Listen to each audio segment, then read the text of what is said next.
Monday to everyone in the sports universe. This is the AM Drive.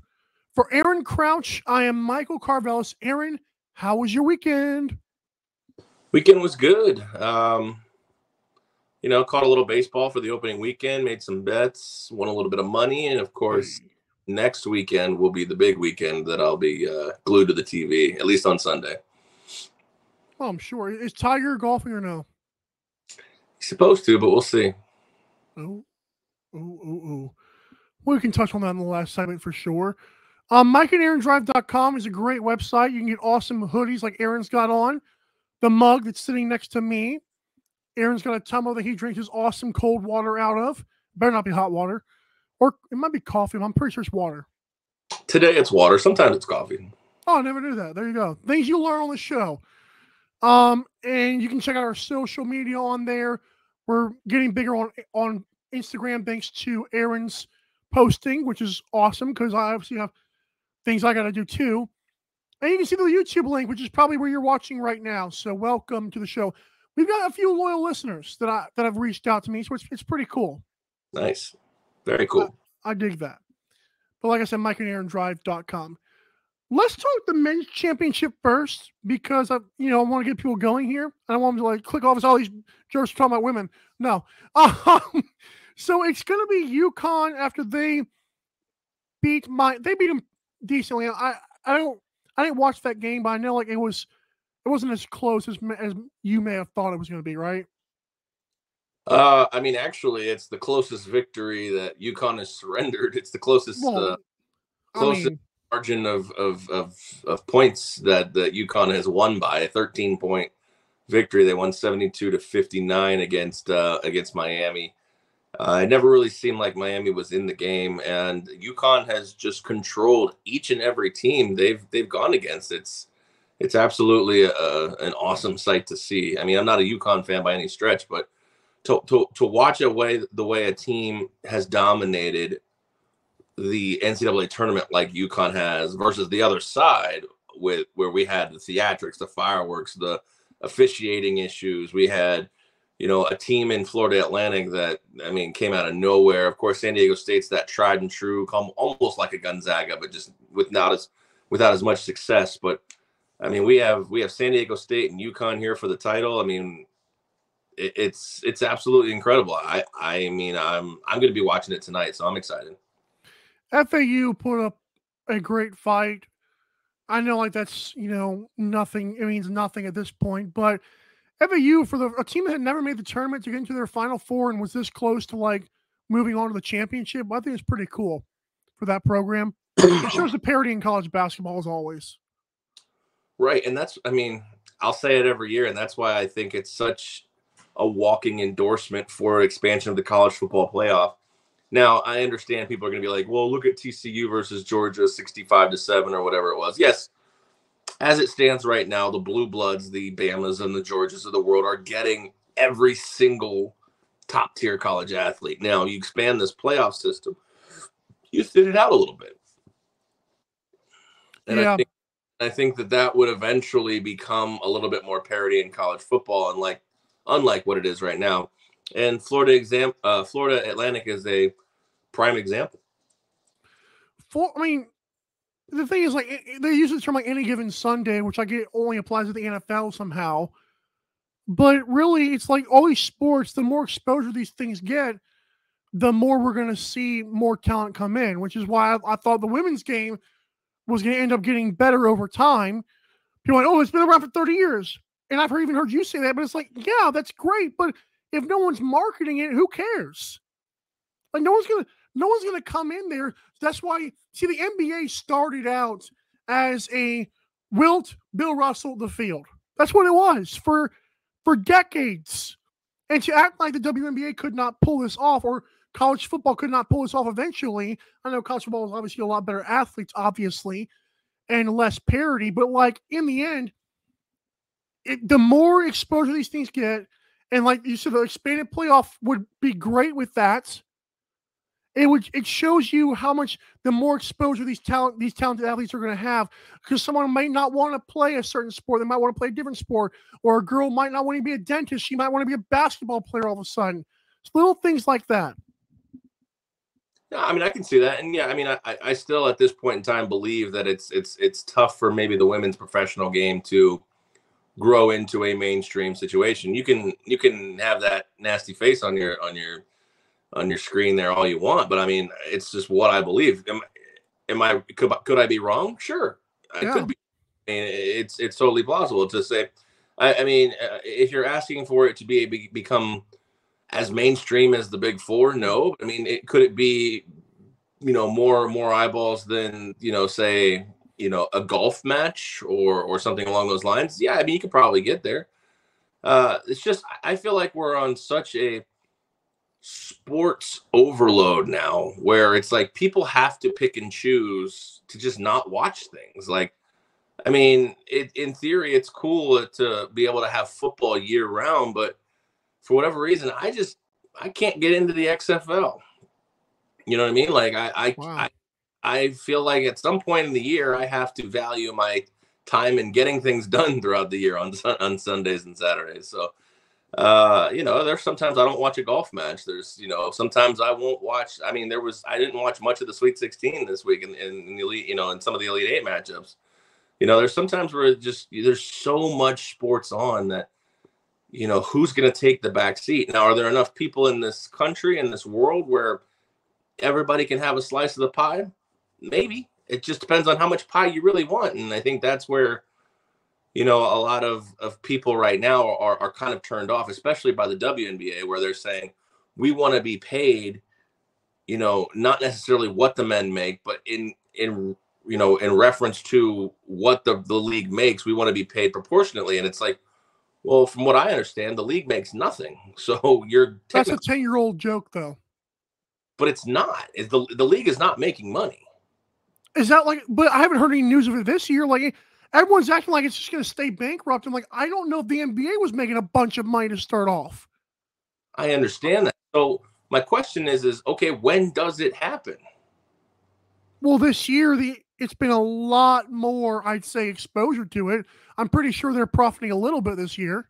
Maybe we'll find out. But I mean, the NBA has been funding it for at least 15 years, I believe. Anyways, not the point.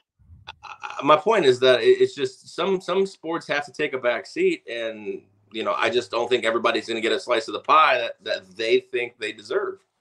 And go ahead.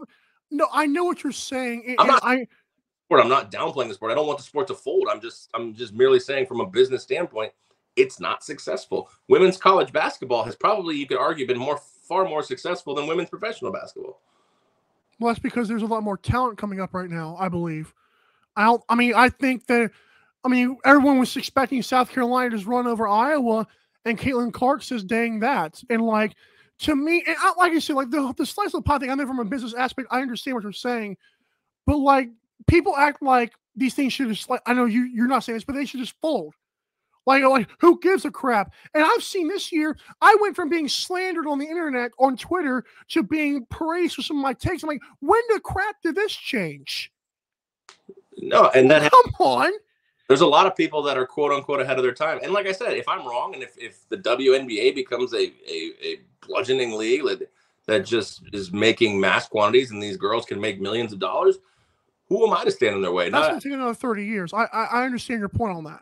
I'm not saying they should fold. My point is that, like, when you come out and say you want proportional salaries and income, like, your league is not making money. Your league is literally being funded by these other guys that you're complaining about.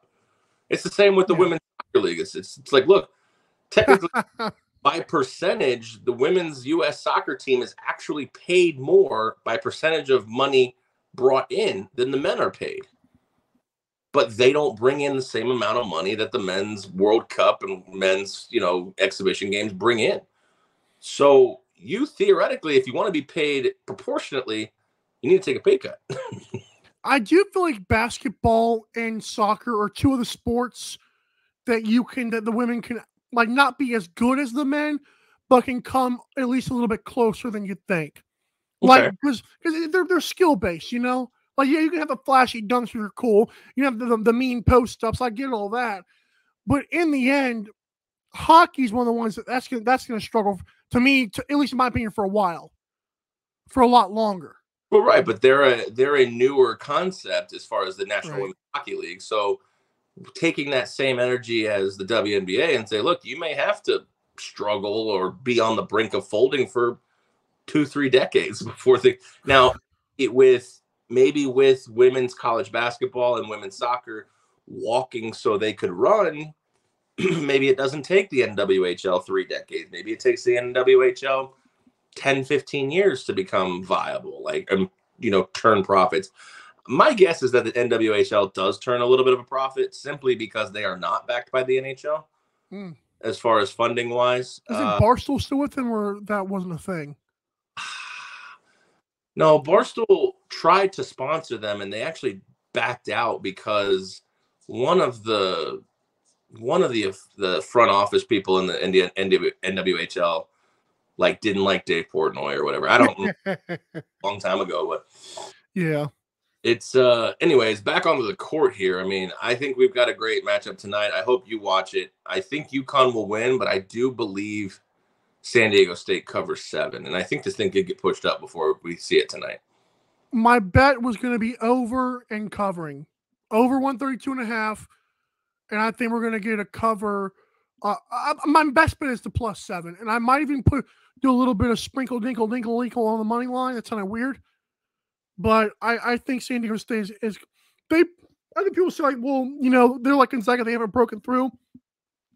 I feel like San Diego State's always been there, though. I don't think they're gonna get run over. Like, yeah, UConn's won by 13 is their smallest margin, but San Diego State, I keep saying, is a very well coached team. Like, they have been there. They play an ugly style, and I think their leading score is like 12.5 points a game. That's not going to get it done. But I will gladly take the +7 here. I don't know if I want to do money line. I like the +7 though, like you said. Yeah, I mean, like I said, I'm rooting for a good matchup because a lot of times these Monday night games are the worst of the field. Sometimes, you Isn't that peculiar? They play on Monday and it's terrible. Interesting. I think it's absolutely terrible. I really believe that the Final Four should be on a Friday night. You got to work, and then Sunday night or maybe even Saturday night is when your natties played. It's always been such a head scratcher why the men's championship is played on a Monday night at like almost 9:00 Eastern time, I think. Right. Very strange. LSU decided to smoke one and just blow by Iowa. Coach Kim Mulkey made women's history by becoming the first woman to win a championship with 2 different schools. This is her second year at LSU, by the way. Mm-hmm. That's pretty impressive. I think like they were horrible last year or like the year before she came, which is obviously why they have a new coach. But LSU, I mean, their bench players were insane. They only lost like 3 games this year, but they're like, in terms of losing 3 games, that's almost like a lot in women's college basketball. So they weren't technically supposed to go this far. But really the story of this game, because obviously it's the only thing anybody's talking about, is not the game itself, which was good. Well, not really. I mean, LSU blew them out. It's fair or foul. Angel Reese trolled Caitlin Clark, of course, Iowa's superstar. Angel Reese is, I guess, the double-double princess. They call her the Bayou Barbie, all kind of stuff they got going on with that. But it was a tale of 2 cultures here. And I'm not going to get into the race war, but one of the funniest things I saw to make light of this was it was a pre-practice versus when they won the title, but it was showing a practice when Iowa's team was like singing High School Musical. And then LSU was bouncing all this rap music when they won the title, which, again, I'm pretty sure Iowa would have done the same thing if they had won it, but that's just another story. I thought it was funny. But aside from the culture part of this, people are saying, well, you can't say Angel Reese trolled Caitlin Clark and that was Bush League without saying Caitlin Clark has been a trash talker. To me, there's a difference, and correct me if I'm wrong on this. If I'm playing sports and I trash talk versus I'm up by 20, the game is over in 2 seconds, and for 15 seconds, I go in front of a person's face who is trying to walk in a different direction 2 or 3 different times because she's not paying attention to you. I don't understand how people cannot see the difference from that. It shows you the political aspect of the world we're in. I've always said the women's game They play with fire. They play fierce. Like, it's not like they're just a bunch of good job girls.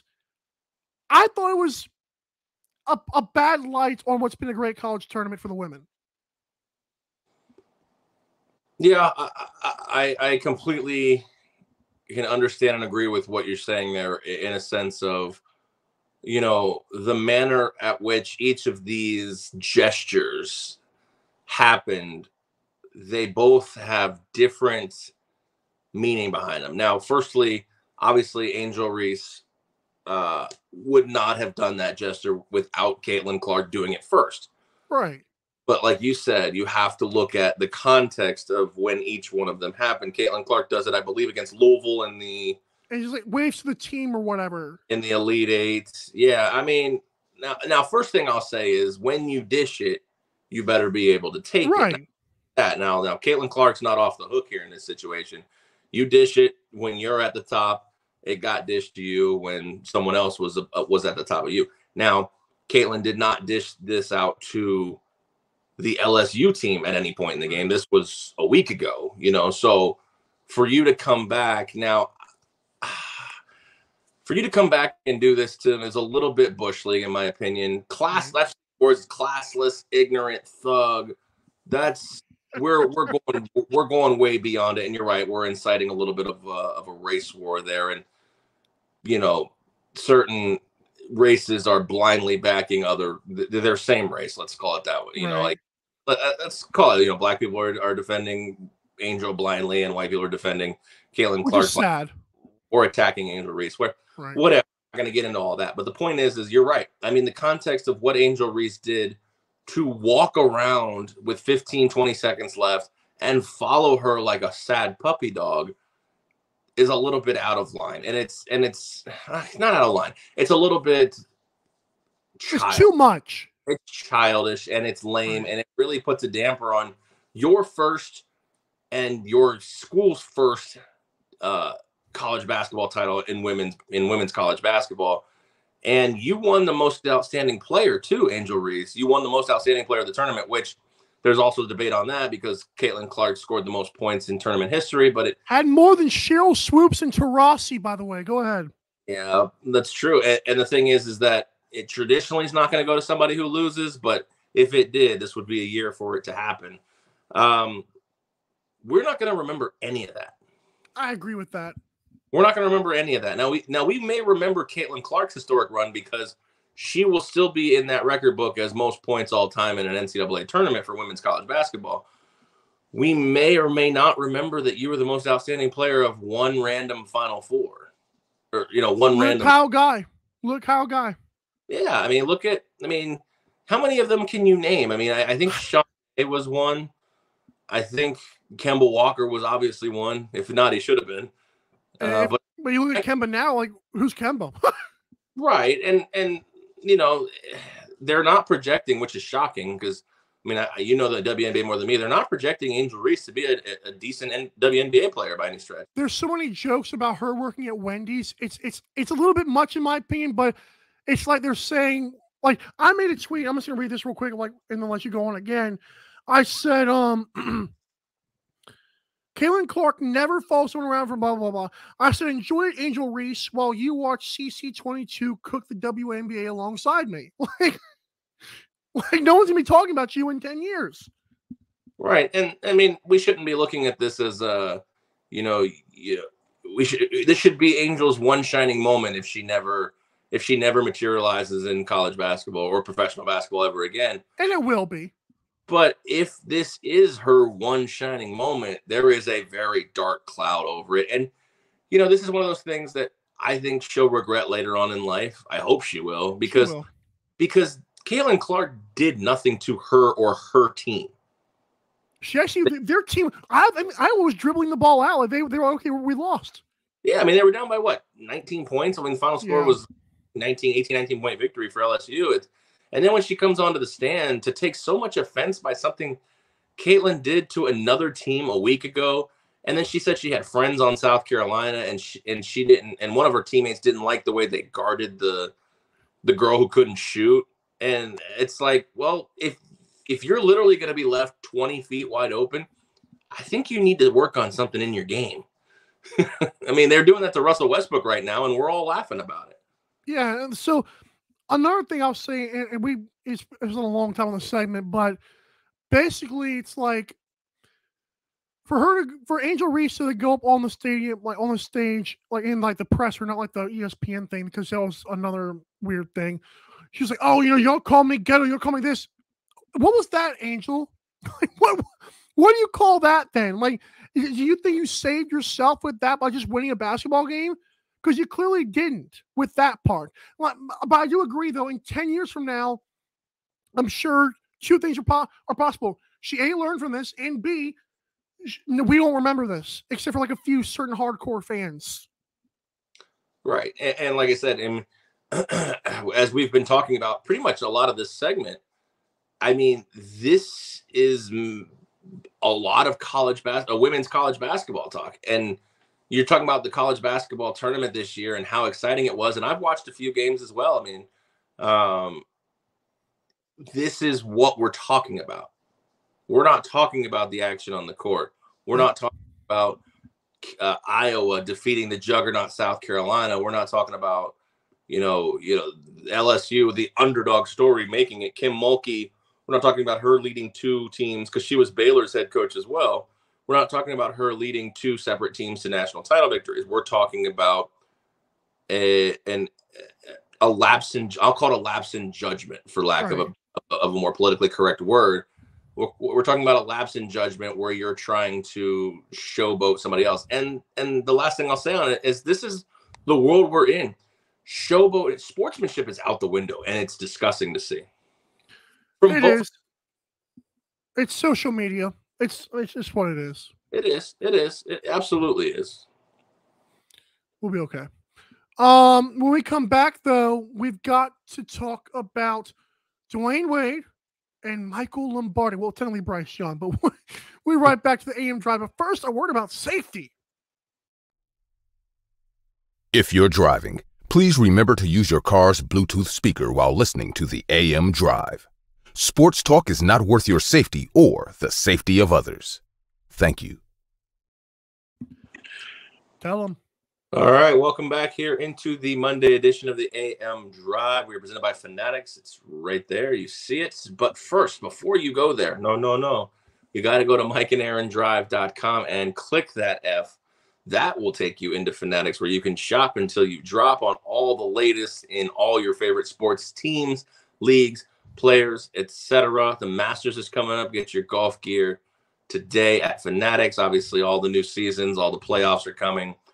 But if you want all the best sports gear, merchandise, apparel, etc., please go to mikeandaarondrive.com, click that Fanatics logo, then you shop. It helps us out tremendously, and for that, we thank you. We do.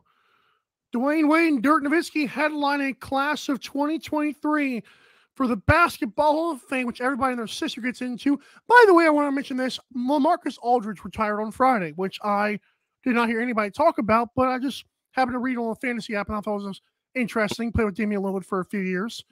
That's pretty much nowhere. Huh? Where was he at right now? Nowhere. He tried to work out with a team this year, and it didn't get a contract. So it's Man, he was good for like a 3 or 4 year stretch. Real good. Good mid-range guy for sure. Good post-up guy. But Dwayne Wade and Dirk Nowitzki are obviously the stories right now. And Aaron, talking more politics here, and it's sad. It's sad that Dwayne Wade's career and most of the comments are like, "Oh, well, he's not a real father now." Like, and whatever you believe about that, it's still kind of sad that that's a thing now. But Dwayne Wade was so good. And remember, these two met twice in the finals. Mm-hmm. The first time, Dirk's team was up 2-0, and then Shaq and D-Wade turned it on. The second time, Dirk took out Kobe, then took out LeBron in the big three. So it's interesting these two are in the same Hall of Fame class. Dirk was the greatest European player of all time. Now that might be Luka, Jokic, and all them guys coming up there in the race. But this, Dirk broke a barrier. And Wade was like Michael Jordan, then Kobe Bryant, then there's Dwayne Wade way down here. So, Let's first and foremost put it out. The three international greats that are going into the Hall of Fame are probably the guys that Luka and Giannis and Jokic, Jokic, they all probably look. I mean, Dirk's the GOAT. Dirk's the international GOAT. For now, with 30,000, it's the most quiet 30,000. But go ahead. I mean, all of it with one team. Finally got that ring. I mean, when he lost that title, like you said, with they were the favorite in that NBA final. That was one of the more entertaining NBA finals. I think it was 05 or 06, Dallas versus Miami. Before the Heatles, obviously, but yeah, this is I mean, this is a class when you look at it, and like you said, Nowitzki, Dwayne Wade, Tony Parker, Paul Gasol, Greg Popovich, Becky Hammond. Now I know there's a bunch of others that we may or may not know about. Some old coaches, some lower tier coaches, Division III Amherst, and a community head coach. I mean, okay, well, I understand that, but this is the first class that I've looked at in a while, and you're like, man, that's a Hall of Fame class. Now, with Tony Parker and Paul Gasol, I think they could probably sit on the fence, which is probably why they've, they're not first ballot Hall of Famers. But there's some of the on the fence guys that I can see being enshrined simply because of the titles. When you're an on the fence guy, I think the titles matter. And Tony's got 4 and Paul's got 2. Yeah, and remember, Pau Gasol, there are people that argue for, like, I don't know, I didn't watch as much, I don't remember as much, but yeah, Pau's got 2. But Pau could have won a Finals MVP when they beat the Celtics, but they gave it to Kobe. There are people that believe that. And Tony Parker, the year the Heat won it with the Ray Allen shot in Game 6 and then blow him out in Game 7, Tony was good in that series too. Mm-hmm. I think he's also got 2 Finals MVPs. I think Parker does. It's possible. I know he's got at least one. He's got 1, 2007. Yeah. Yeah, he was that series against the Cavs. He was pretty incredible. Yeah. But yeah, Pau. I mean, there's many people that argue he's the Scotty to Kobe's Michael for those 2 championships too. So, and actually, Kobe. You go back in the archives, Kobe will say that we're not winning nothing without Pau and Derek. So yeah, I think that these guys, like I said, they're, to me, if you took the rings away, they're on the fence. And this is a spot where rings get you in. How is Popovich not already in is what I'm wondering. See, what I'm thinking is how is Popovich getting in when he's still active? I mean, I guess head coaches don't really matter. Remember because Becky Hammond, to put this in perspective, Becky Hammond is a Greg Popovich disciple. Let us sink in on what class they're. Like, how are they getting this? That's weird. Well, Becky's probably also. Does the WNBA also funnel into this Basketball Hall of Fame? I'm assuming because as a player, she's New York Liberty and San Antonio Stars. Yeah, I mean, she was pretty incredible as a player. You could argue. I mean, what has she literally done as an assistant head coach? I mean, you don't see a lot of assistant head. Get in the Hall of Fame. I think she coached a summer league or 2 championships, I believe. Yeah, like for the men's, like. I don't know if that's necessarily Hall of Fame worthy, but I do. WNBA coach. Right, she's a fairly new WNBA coach, and she is. What I'm saying is that her career, she's getting in now, and I think her career is almost really just starting as far as being a coach. And she could have a great career. Don't get me wrong. I mean, she's with one of the better teams in the WNBA right now. But as far as her getting in, it has to be because of her play. I mean, she was a great college player. She was a great WNBA player. Assistant coaches don't really get into the Basketball Hall of Fame. I mean, there's got to be a situation here. It says she's the first full-time female assistant coach in NBA history. Okay, so she's getting. Is she? But she's a 6-time WNBA All-Star too. No, that's what I'm saying. This can't be just her getting in based on her gender. Both. I'm sure it's both. If it's just if that's a qualification, I think that's pretty bush league. No, I think it's both. No, because Yahoo Sports would not put the WNBA stuff on there if it didn't matter. But my question is, and maybe you don't know, I don't know. But my question is do WNBA players, when they go to a Hall of Fame, is it separate from the Basketball Hall of Fame? No, it's just basketball. That's why people think there should be an NBA Hall of Fame. Because anybody can. That's why they say anybody can get in there.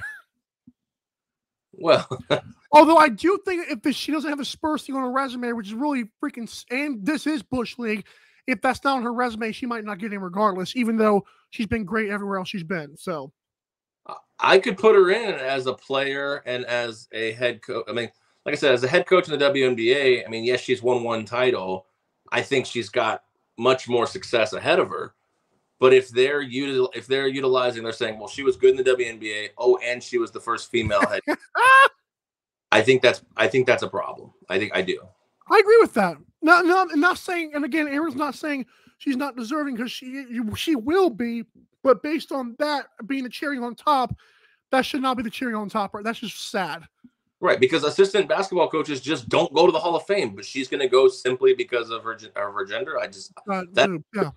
But she is also a high quality WNBA player, and from the looks of it, is going to be a very good WNBA coach. Yeah, it might be the greatest of all time if you think about it. Anyways, quite possibly. Yeah, Michael Lombardi says what I've been saying, and darn Vegas, I don't care what they say, Aaron. I'm sorry.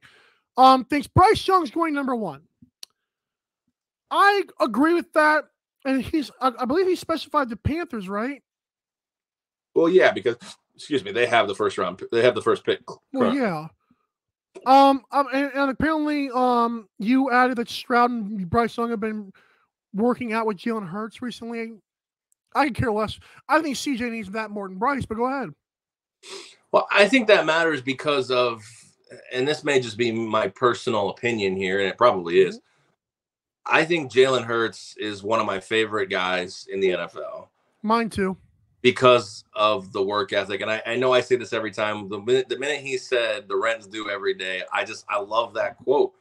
And for them to be hitching their wagon with a guy like Jalen Hurts, the CJ and Bryce are 2 California boys. So being out in Huntington Beach with Jalen Hurts, it's a good look for them. Now, that's not to downplay any other quarterback in the league, but to pick that guy specifically to work out with and to maybe even take a small mentor role, to me, it speaks volumes about both of them. Now, if I'm Carolina and I'm watching CJ Stroud and I'm watching Bryce Young, and I feel that they can literally do the same things, like within, margin of error, it's just a slight margin of error, I think I got to take Stroud, dude. He's bigger. He's built bigger. He's taller. He's, it's just sheer. It's nothing against Bryce Young, but if I've got the same thing in both hands, and one of them is just, this candidate is just a slight bit bigger and is physically stronger, I got to take Stroud in this spot. And I'm not saying that Bryce Young going 1 is not a correct play, but I think if I'm seeing the same out of both of these guys, it's got to be Stroud. But if I'm not, then yeah, I think Bryce Young is the most pro ready and most polished. If I'm Carolina, I don't trade up to 1 unless I want Bryce Young. I trade up to 2 or 3, but I do not believe it's worth trading that much to get to 1 unless you are taking Bryce Young.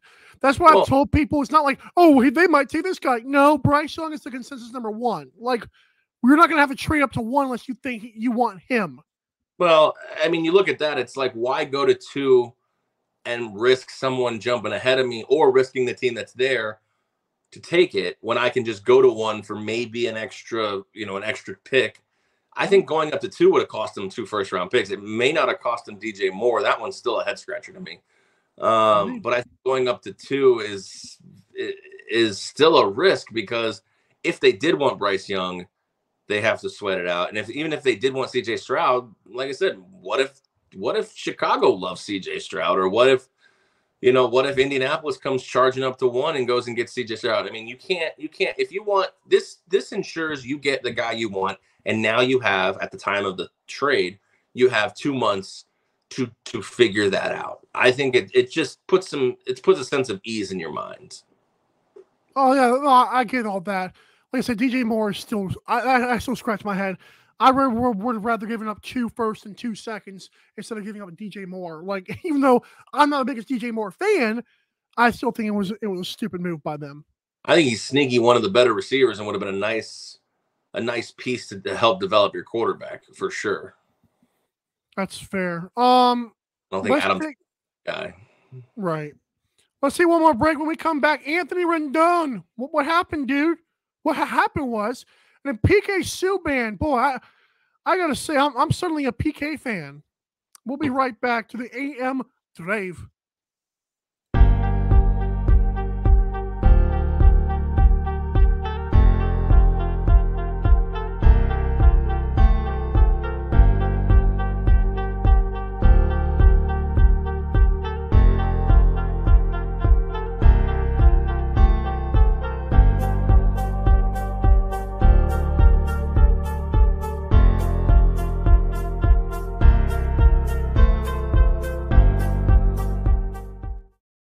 Tell the pretty people about Fanatics, Aaron. Once again, it's very simple. If you want stuff from Fanatics and you like our show, then help support our show by going to mikeandaarondrive.com, clicking that Fanatics logo. It even tells you, there's an arrow that says click DF. It tells you where to go. Click DF, shop, spend your money, help us out, support our channel, our show. mikeandaarondrive.com and Fanatics. It's a winning team, and we thank you. That's very true. Anthony Rendon is being investigated right by Major League Baseball after a video is making its rounds on social media that shows that it looks like Los Angeles Angels third baseman Rendon is holding a fan by the shirt. You bastard! You did this to me, Aaron. What's the? I mean, if this was like him with the Nationals, this might be a little bit worse. The fans' responses after saying, yeah, you did, yeah, mother. Rendon swipes in the fans' direction and walks away. Ooh. Go ahead. This is a problem. Oh? This is a huge problem. And I think Anthony Rendon should be an example made of Anthony Rendon. I think he should be. I don't know how many games. I don't know. I would imagine there's some kind of precedent here with another fan interaction. Nothing's coming to my mind off the top of my head, but I can't sit here and say that Kyrie's a problem for getting fans kicked out. LeBron's a problem for getting fans kicked out. Russell Westbrook, et cetera. The list goes on and on. I can't say that they're soft and they're, being babies and children, and then have Anthony Rendon literally physically grab a fan and reach what we believe is to knock his hat off, but it could have been to slap him. I don't know. Now, do I condone what the fan says? It sounds like he called him an a-hole, but I mean, come on. You're making millions of dollars. You're a celebrity of sorts. You're higher. You're better than this guy. And what I've heard as an excuse is that Anthony Rendon's from a place where you don't let anybody talk to you like that. And it doesn't matter. It doesn't matter. I'd say 5 games. That might be a little high. Maybe one weekend series or something. I don't know. I don't know what the number is, but I think a suspension should be levied here. This is, I just watched the video live. That is ugly. It is. Like, I don't think I know videos tell a lot more than what words do, but when I first read, okay, he grabbed a fan shirt. Okay. Then you realize he had to yank the dude down, and then he goes like, that's not going. That's pretty rough. Absolutely. That could have been a lot worse. Right. And imagine if he made contact with him, like say he slapped his cheek or something. That's assault. I mean, if he actually made contact with something like that, I think you could be looking at like a quarter of the season, like a 25-30 game suspension or something like that. Like, I mean, this is by far it. And in a retrospect, if you took it and macroed it out, it's not that big a deal. But if nothing is done, this leads to a slippery slope where your players are now going to start clapping back at stupid fans, drunk fans. Now, I'm in no way condoning the fan. Fans are stupid and really just go over the line 100%. But you can find a way to ignore them, or you could find a way to be Kyrie and Russ and get them thrown out of a game. I know this game was over, but you could find a way to say, hey, come over here. This guy, call me a homo.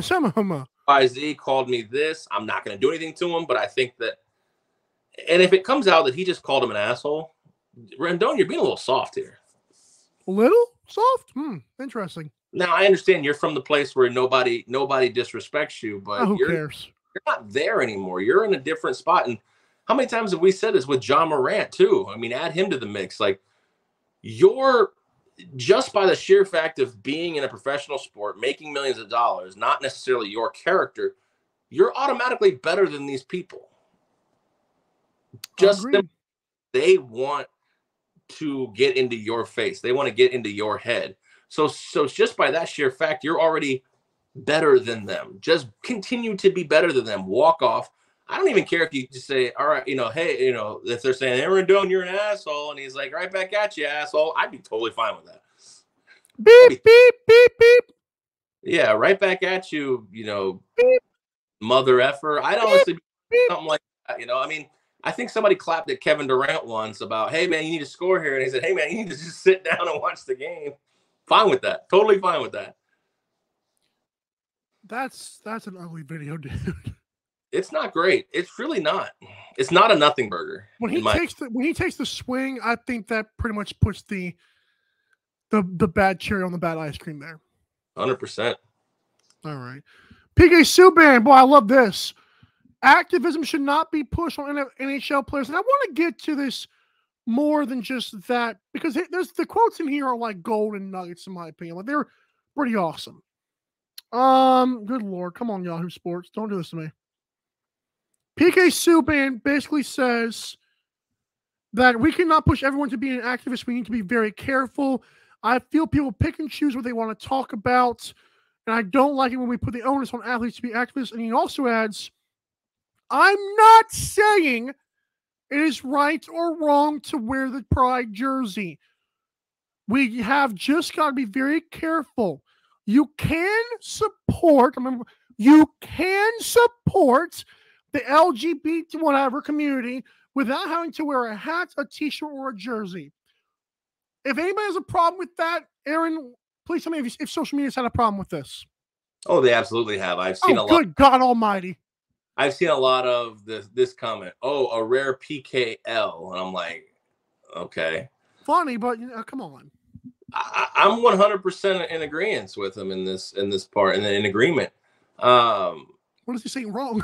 It's the complete, the NHL and other, it's all virtue signaling. It's exactly what it is. I can guarantee you there's probably nowhere written in these guys' contracts that you have to wear all of these different jerseys, the Women's History Month, Pride, the military even. And some guys don't like that. Yeah. And from what I understand, the military one is sponsored. So I don't think they have a choice in that one, because I think that is built into their contract. But they wear the breast cancer, they wear the Chinese New Year. I've seen here in Vegas is a big one. If a person decided not to wear the Chinese New Year, does that make them anti-Asian? No. Yes. Okay.